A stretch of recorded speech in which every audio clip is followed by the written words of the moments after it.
بسم اللہ الرحمن الرحیم۔ السلام علیکم۔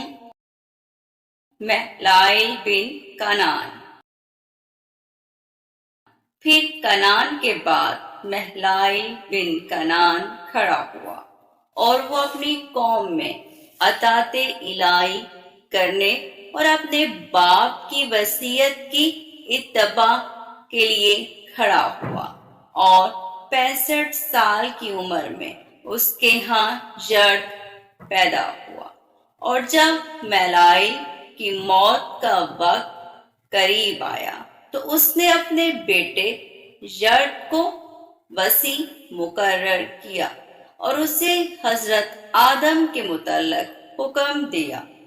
پھر مہلائل 6 اپریل کو اتوار کے روز 3 بجے دن کو وفات پا گیا، اور اس کی عمر 895 سال تھی۔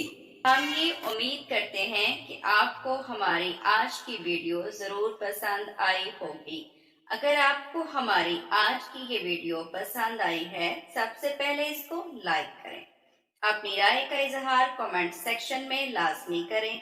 آخر میں آپ سے ایک بار پھر درخواست ہے، اور ابھی تک آپ نے ہمارا چینل سبسکرائب نہیں کیا تو ابھی ہمارا چینل سبسکرائب کریں اور ساتھ ہی لگے بیل کے بٹن کو پریس کریں تاکہ آپ کو مستقبل میں اپلوڈ ہونے والی مزید ویڈیوز کا نوٹیفیکیشن ملتا رہے۔